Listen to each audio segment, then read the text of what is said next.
Long story short, my life was very controlled. I wasn't able to be a teenager. I wasn't really like I was able to be a teenager, don't get me wrong, but I wasn't able to go to sleepovers. I wasn't allowed to go like have girls in my room, even though they were my friends for however many years before I came out. Like, just unnecessary things that were just blown out of proportion that caused a lot of issues for me growing up. And always having that feeling of not feeling like I had a family. Hello and welcome to the Queer Vision podcast. I am your co-host Coey, and this is Hi, I'm Becca. we're the co-hosts of the Queer Vision pod and co-founders of queerolinaorg. Today we sat down with River Monae, the creator of Winx and Rouge Cabaret. They are a lovely burlesque performer, someone I value as a close friend, and also a close work colleague. Being in the nightlife is weird. I never know what to call people.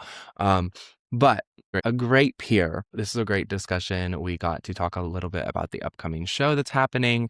We talked about where River got her start, a little bit of childhood life, and then also went on quite a few tangents because we all have ADHD, and me and River low-key share a brain cell, and me and this one also low-key sometimes share a brain cell. So it's like, it was a little communal today. It happens. It does. Anyway, enjoy.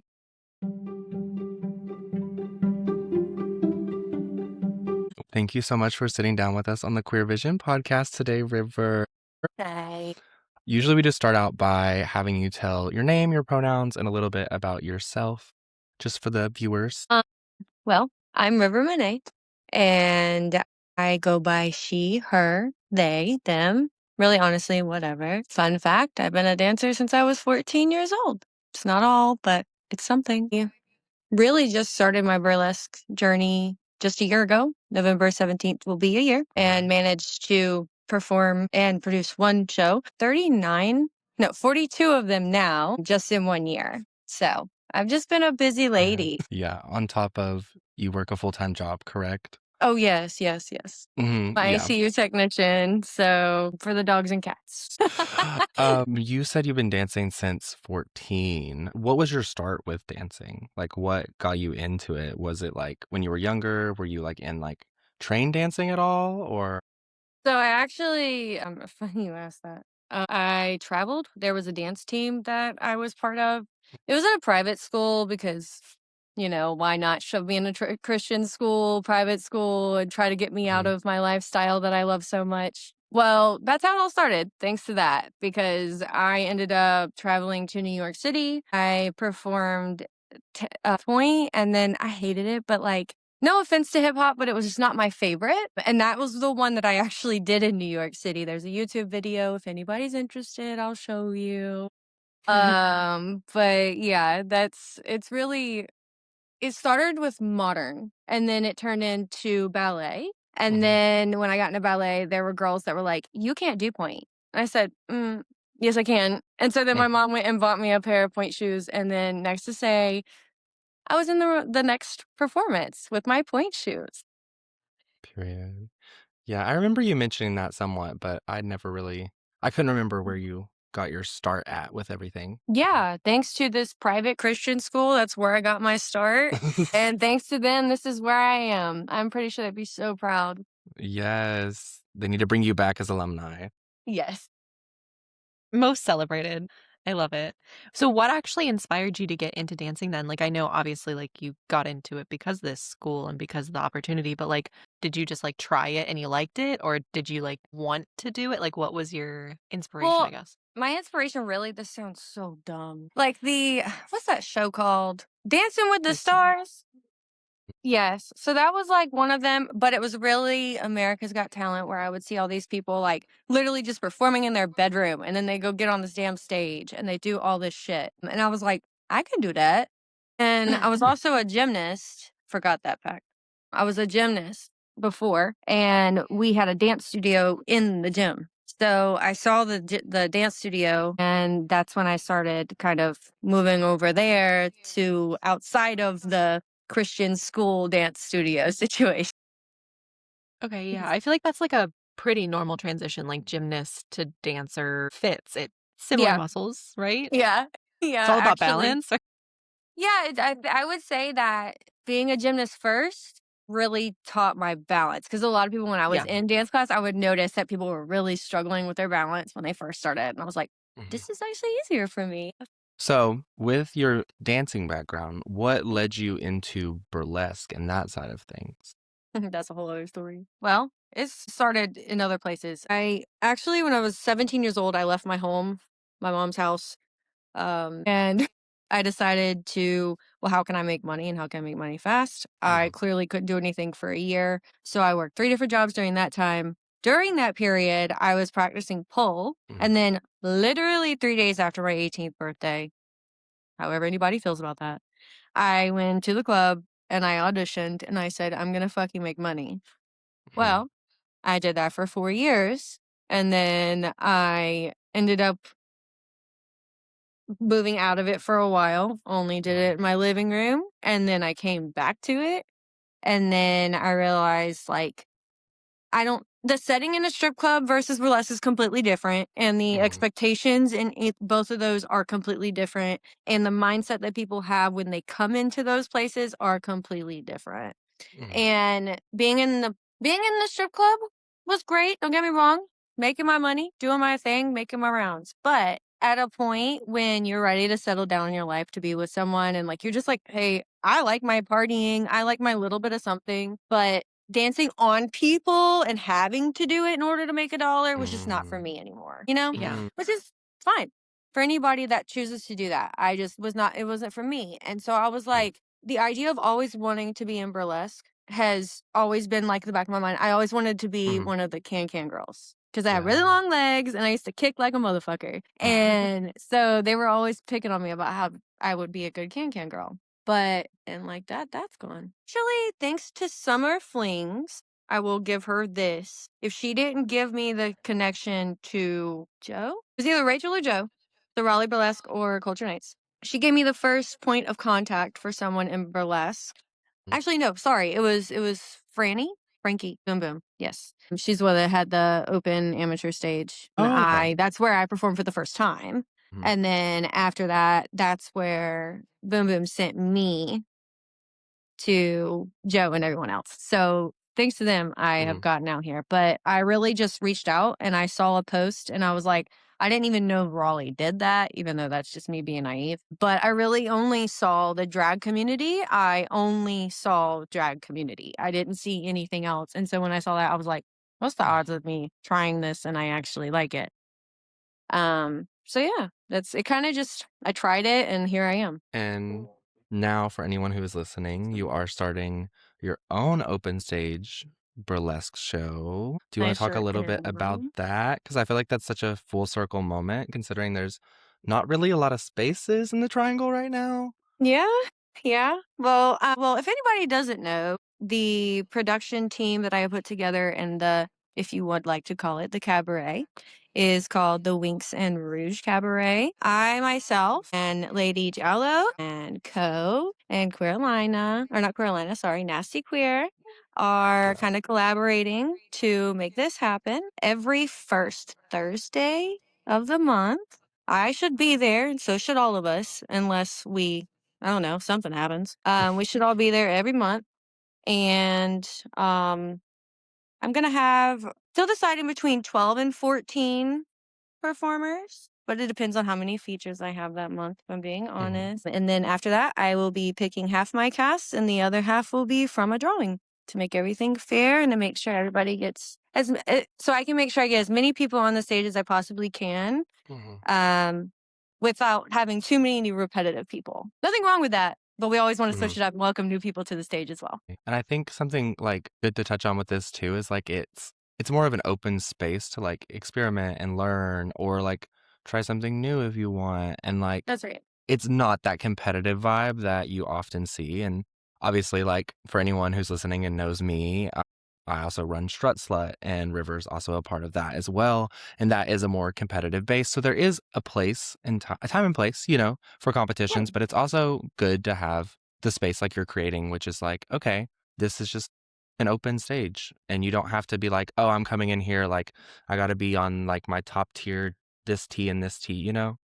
Yeah, because like I don't know about anybody else, but the reason why I made this space not a competition and not like any of that really is because I personally have gone to competitions and they didn't go well because they weren't produced well.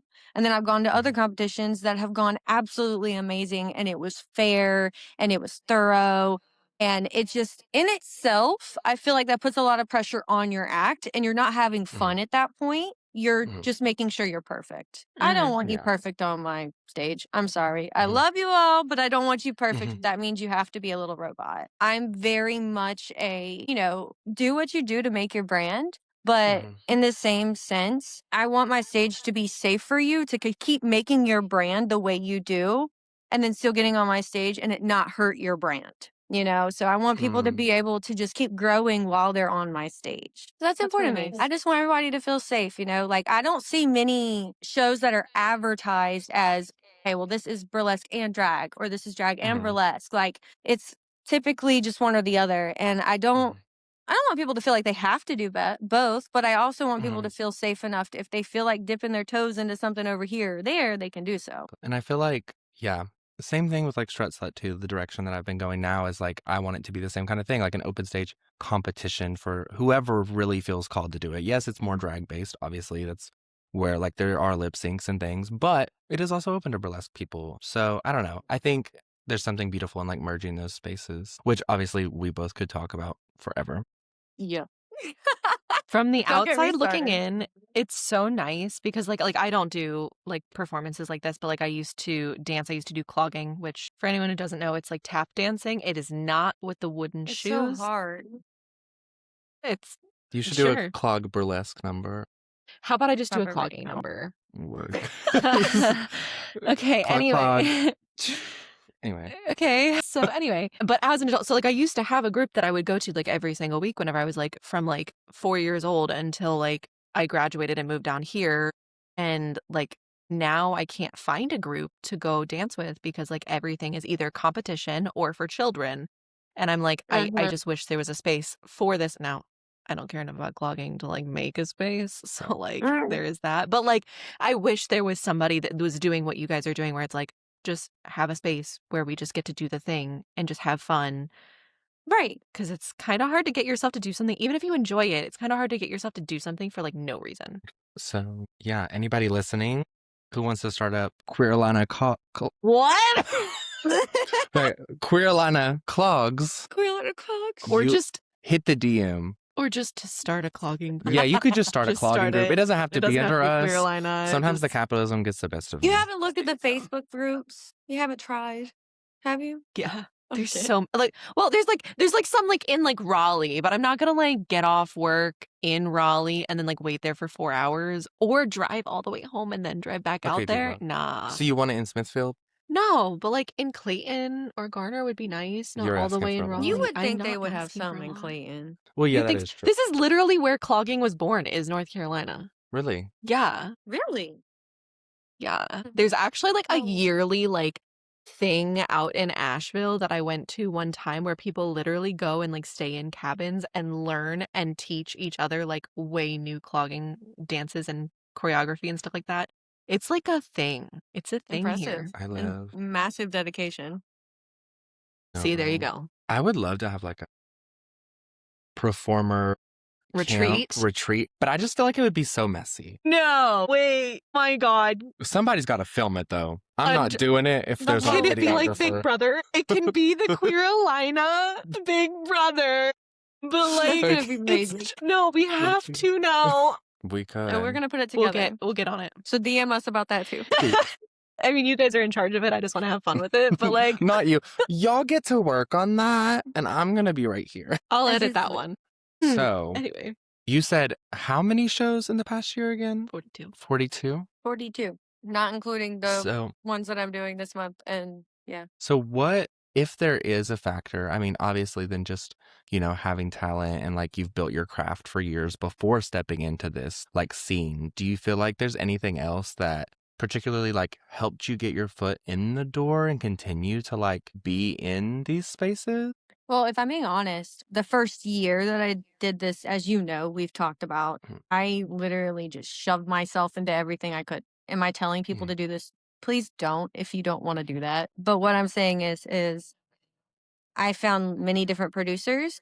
I found ways to, be a fill-in for people if they, if they have someone drop. I've had that happen where I ended up being in a show because someone dropped and it ended up being a really good show. I thought I was going to work with one producer one time and I ended up working with them every single month, sometimes twice a month. So that really helped. Really networking, as bad as I am at it, networking and networking and networking. It's so annoying, I'll be honest. And you feel annoying and you feel like you're just being repetitive, but it works. And I'm still learning to Well, this day. Like, I'm learning a lot. And it's still, I feel like, I don't know, a fun. And also, it just means like spending time. Not only are you like putting time into yourself, but if you put time into the people around you that are supporting you, like going to their shows, because believe yep. it or fucking not, people actually see more worth in someone when they give what they receive. And I have noticed working with just with you as Stresslet Co,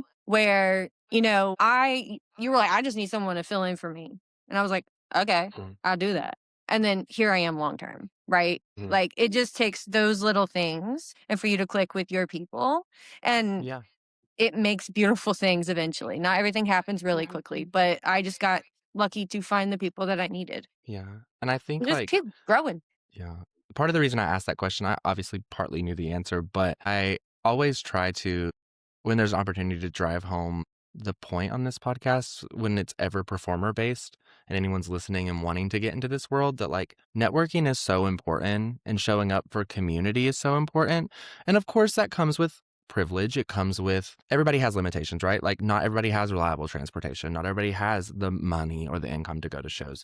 But there's always things you can do, whether like you even said, being like, hey, I saw you have this show, like, do you need a tip kitten, do you need a fill, do you need anything? Like, that's what I even did when I started drag. I was like, it's like that. I think one of the biggest things is like knowing that, not thinking you're above any place in a show, in my Right. opinion, is a really big thing. And I think that's one of the biggest things that will help grow anybody that's like listening and wants to be in the entertainment world, or at least like in burlesque and drag, is like, find your people, network. Don't be afraid to talk to people. Don't be afraid to ask questions. And like you said this to me like once when we first like got to know each other, and it stuck with me. And it was, if you're not annoying, you're not doing it right. And it's true.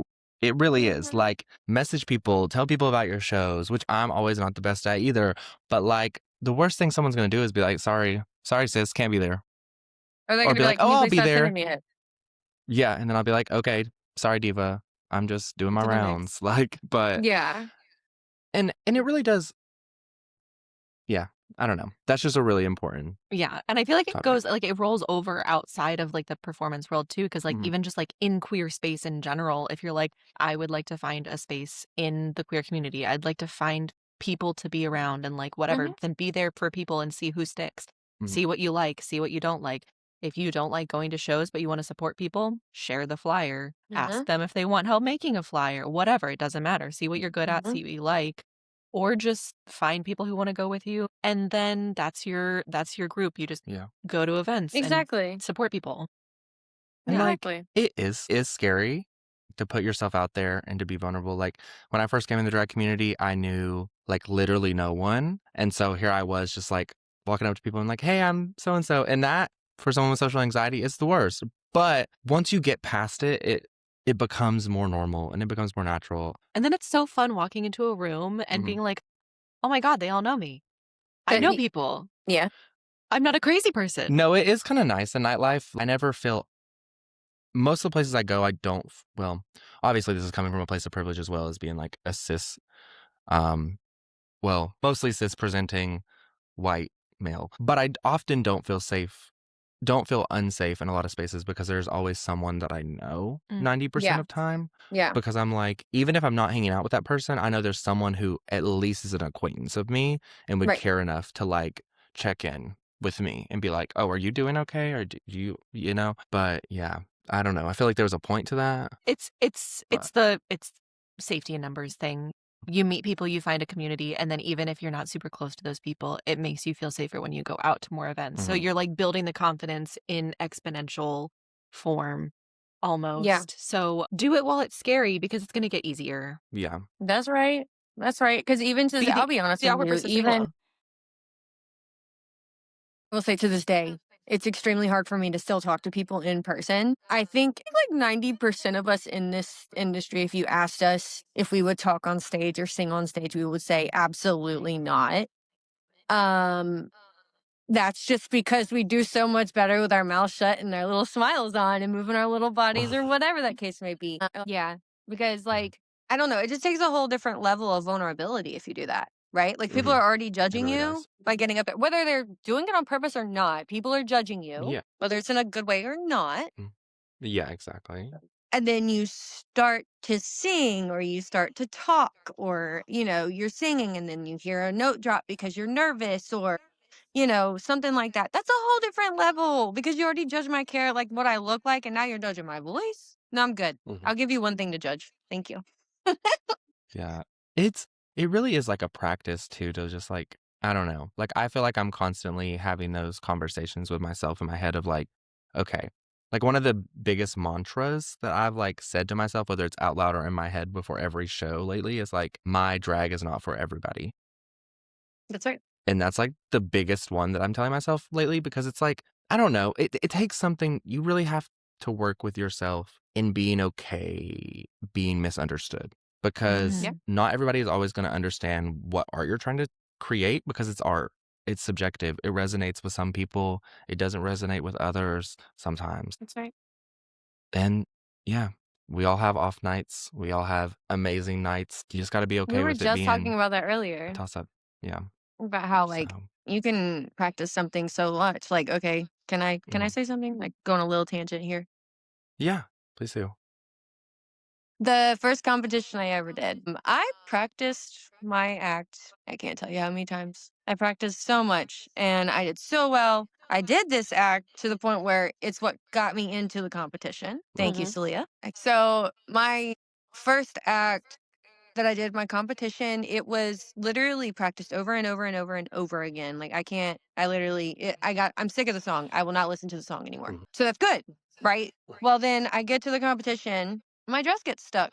I've taken this dress off 20 million times. Well, it's docked Mhm. my points. It has caused me a loss. Mhm. So with that being said, no matter how good you are, no matter how long you've done it, no matter how many times you've practiced that act, something can still go wrong and you can still have a quote unquote horrible act. But Mhm. you have to remember that the audience is there. They don't know, as long as they're not a artist themselves or they're not a burlesque or drag artist or something like that, they don't know that you messed up. They don't know what's going Exactly. on in your head. And I feel like we are our biggest barrier within ourselves to make sure that like we feel safe enough to make those mistakes. And it was Mhm. my mistake that I made, and that's where you learn to like redirect the mistakes, right? So like Mhm. I won an award and a title just because I messed up. I got stuck in my dress. I'm not kidding you. I literally walked like a penguin over to a table, all sexy,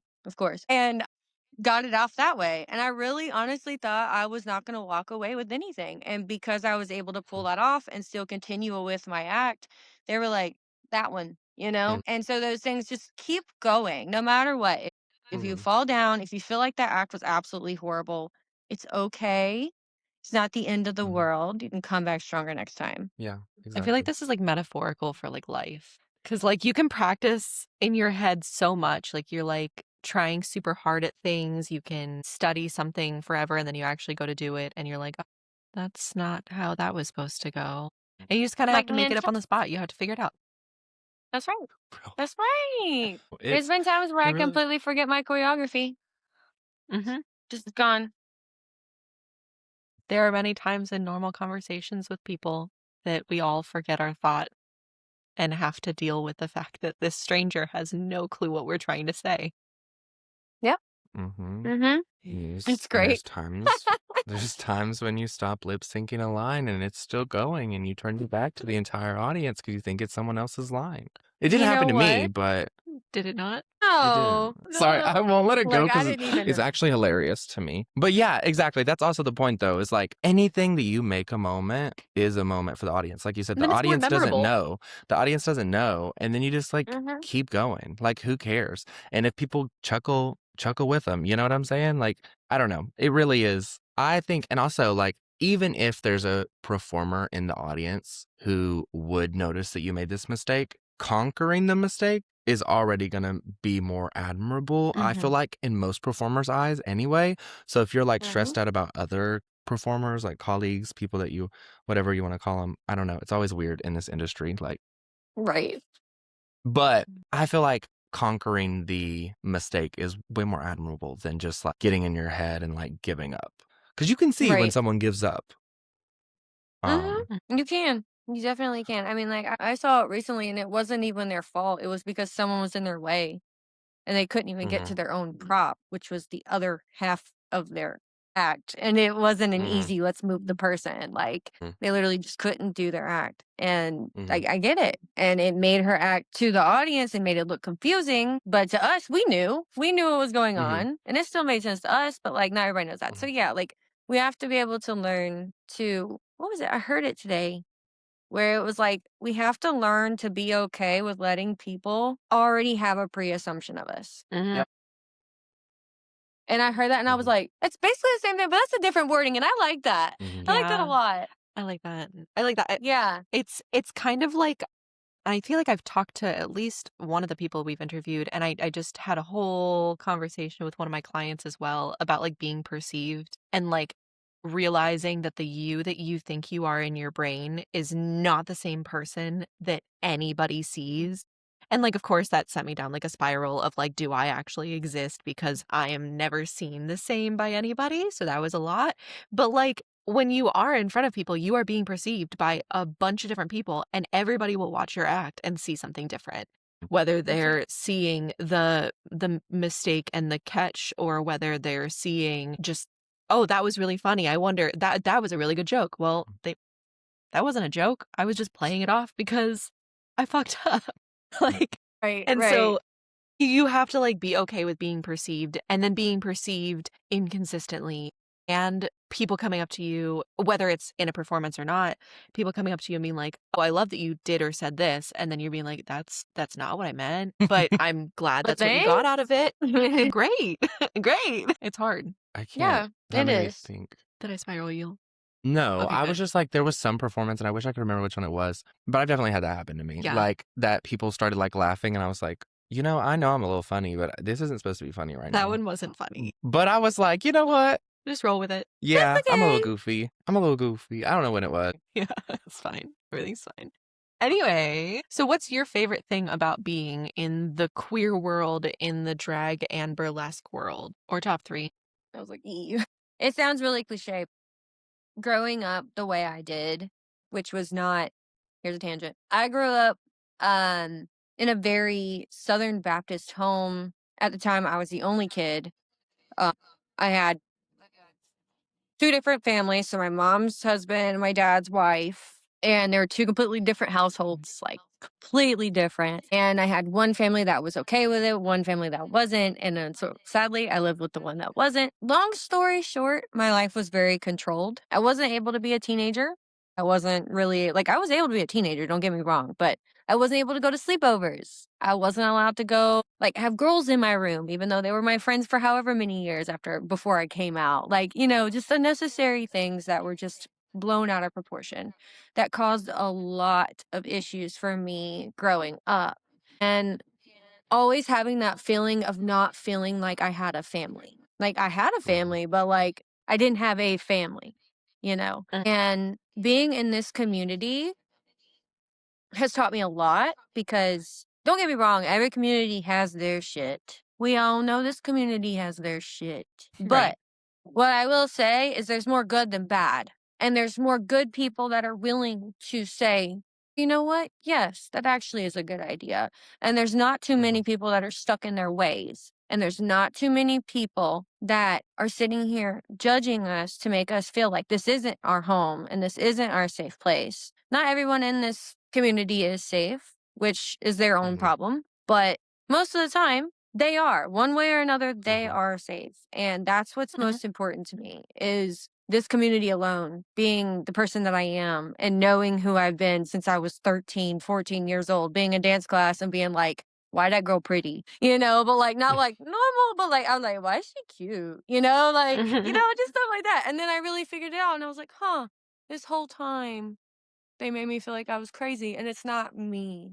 And then just being able to not only do this in general, but being able to do it with the community that I have basically inserted myself in. Um, it's just, I can't express the love and appreciation and encouragement and just, I don't know, love. The love that everyone has for each other and how we want each other to grow and continue to just flourish. Like everybody teaching people things and just wanting to cross paths and well, I'll do photography for you, like, well, I do this, and it's just like it's so nice because all of us want to help each other one way or another. Mhm. And Yeah. I feel like that's if the world was like us, we would be a lot better, but can't have that. Yeah. And I think it's crazy how when you start to let those walls down just a little bit, like it happens so quick. Like, Mm. I don't know. I feel like the community that I've even started to like, I want to say, I don't know. I feel like even your word of like inserting yourself into it, like, I get where that's coming from, but I also feel like you should give yourself the credit for like the community around yourself that you choose to like build up. You get what I'm saying? I think Right. we all kind of make our own little communities and like build our own little spaces and work to do that. And even like, starting this new show, you're working to do that. And I don't know. I think my point is, it's interesting how fast it happens when you kind of let go, when you allow yourself to be like, okay, maybe I am going to get a little hurt. Maybe I am going to this person, I'm going to feel like we're friends and then something bad's going to happen. But when you do, you also allow the good people in Mhm. and you blink Right. and then it's like, oh, wow, I have this person that's going to help me with this and this person will help me with this and this person. And at least in my experience, that's literally how it's felt. It's like, Mhm. honestly, looking back to a few Mhm. months ago, not that I was alone, like I knew people, but I definitely feel like, I don't know, like I've found my little space and my Right. people that feel like home to me. And that Right. is nice. And I think it's important for everybody to find that, and Mm-hmm. yeah. Yeah. Yeah, I feel like I've had, like, a similar experience. Obviously, like, I'm a homebody, so being in this world has helped me to, like, learn a lot of, like, people and meet a lot of people and stuff like that. But I honestly, I like how you said that because it's, like, being okay with not being okay and, like, bad things happening, mean like, "You know what? I'm fine no matter what." Like, this is how much of myself I'm willing to give to other people without getting anything back or, like, with negative things coming back or whatever. This is my limit. Setting your own boundaries, then, like, opening that up, you do meet so many people that, like, that limit gets bigger. So you're like, Mhm. "Okay, because I have this group, I'm okay with doing this much stuff." And then, like, Yeah. when the group gets bigger, you're like, "Oh, now I'm okay with doing this much stuff." Like, you get that group and you get more comfortable and it fills your pot so much and it's Mm. like, "Yes." I don't know, Yeah. just And makes you feel good. I think it's also like security Yeah. and safety in a way. Like, I don't want to say like safety in numbers, but it is kind of like, I don't know. It's like when you have a stable foundation, When you know you it's, can go to other yeah, people. when you have Yeah. people who, no matter how much some other group or like people you interact with misunderstand you, Mm. when you have other people you can turn to that do understand you Yeah. and do Right. understand, Takes that your stress away. vision. Okay, well, fuck you. Like, I don't care if you don't understand me Right. because my people over here, they know what I'm doing They get Yeah. it. and they Yep. they get it. They get the vision. So Mm-hmm. that's okay. That's okay if you don't. Mm-hmm. It would take like this would have to be like what is it, 2025? Be Almost it's almost 2027. 26. It had to It's be 2027 2027. at the earliest, if not 100%. 2028. Uh-huh. 2027, Mhm. I can plan it. We got this. As long as we have people pre-signing up, We we can get the just got rent to get taken care of. security too. Yes. You got Not to if we're think doing it about in a those kind of cabin, like, things. in the middle of, like, the woods. Oh, well, actually, that would probably need And it's Yeah. not just security from the outside. I'm like, no, I need security on the inside. But no offense, I love my people in my community, but I'll be there got to be security. some mediators. I guess that's what I mean. Right. We need a camp. We need a Okay, counselor. okay, We okay, okay, need so some people who are like, therapist yeah, and drag we performers. know some therapists know what they'll be signing up for I don't know. because we're all a little. We might all be a little traumatized. Well, I mean, normally the retreats are like you learn something, so we could have therapists who like teach things throughout the week. And then I you don't hate also that have like actually. meditation and you also have like Like performance classes, certain performers can teach Yes. and like you can have and then like like a group singing dinner classes. where we all Yeah. cook together. Well, I don't know about the all cooking together. That's a Well, lot not of all people in one kitchen. Okay, we all have our other people will like clean and do other Well, there could be things. like a cooking class. Like people can pick which classes they want to take. Okay, It's we're just a cooking up camp. right now. I can run a camp. The look in your eyes kind of terrifies me. I can run a camp. Don't worry. I can do it. I can do it. I have no doubt you could. Anyway, as we are getting closer to the hour mark. Oh, we are. Yeah, Oh, I know, because shit. we could yap forever. Is there anything you wanted to like touch on or mention that we haven't really touched on? I don't think so. Other I know, than it feels like I do photography. Yay. Okay. What kind of Yeah. photography do you do? Well, mostly I don't like to call it portrait. I like to call it street because it's literally everything. I just don't take pictures of buildings, but I Okay. take pictures of everything on the street. No, I actually no, let me be for real. I have a whole entire website and everything, but I mostly do like the one I just did was for Vectis. They did like a Viking vibe. I've never done one of those before, but I said, let's do it because at the time I really needed to fix my Jeep and I said, I'll do whatever. And so I did that and they actually turned out really well. I'm not done with them yet, but I'm just kind of figuring it out along the way as far as like different styles, but throw anything at me, I'll probably do it. Do you For wanna- having me here. Do you want to share your Instagram and socials and stuff like that? Oh yeah. So people can So find my you? Instagram is the.River Monae, and then Monae is spelled like Monae. I know it's a little different for people. And then really my Instagram's the only place that I really do my social stuff. On my Facebook, it just goes on my Facebook because it's partnered with it or whatever. Paired. Yep, there we go. Gotcha. Paired. I'm getting old. But Same. yeah, that's my thing. My Instagram is my place. Cool. Yeah. Perfect. So Well, everyone needs to follow you. yes. Yes, please. If you're not already familiar with River, she's been at every Strut Slut so far. And if you tell me that you're coming, like if you come to my show in January and you told me that you heard about it through this podcast, you get a free River sticker. Period. Come on. It's really cute too. Yes. Little chibi River. Well, thank you so much for sitting down and being vulnerable and open and just letting us see a little bit into your world. Of course. Thank you for having me. It was such a pleasure. Of course. Thank you so much for listening to the Queer Vision podcast, where we interviewed River Monae. You should go follow her on Instagram and support her show and every show she's in. And yeah, just go support her because she's great. Anyway, I hope you enjoyed this episode. If you'd like to find out more about us, you can go to queerolina.org, queerolina.org. And I hope you have a great day. Bye. Adios, amigos. Today we sat down with River Monae. Monae, girl. Speaking of goofy and spirals, I do have like a really dumb question that I just thought of that I actually asked Justin. Do either of you know what a cinnamon roll hug is? A cinnamon roll hug? Or a cinema roll like the little dog? Cinnamon roll hug. No. No. One could imagine something. Okay, it's Like- so fun. Okay, we do this at camp and I love it. Okay, so you like stand in a circle because you're already in a circle because you're singing and you're like having fun and you're like whatever. Yes, So you're standing kumbaya. duh. Okay, so you're standing in a circle and you're holding hands and then you like one person drops the hand of the person next to them and like just like starts spinning in a circle and like rolling themselves into the people. So like eventually all the people like roll around them and like one person's in the middle and like there's like a bunch of people on the outside and you just like go and then you have a cinnamon roll hug. And at next Strut Slut, that's what we're all doing. We're doing it. Yeah, one day I'll find the people that want to do my vision of having a drag retreat. Not you. Girl, actually we should like I'm actually like halfway really in on doing this, but it would take like I'll plan it. Get Knock my a stress blob. ball. Does look like a breast implant, doesn't it? It's about it does. yeah, it's about the same size too. Yes, autism. Oh, wait. I can have 3 boobs. I can't.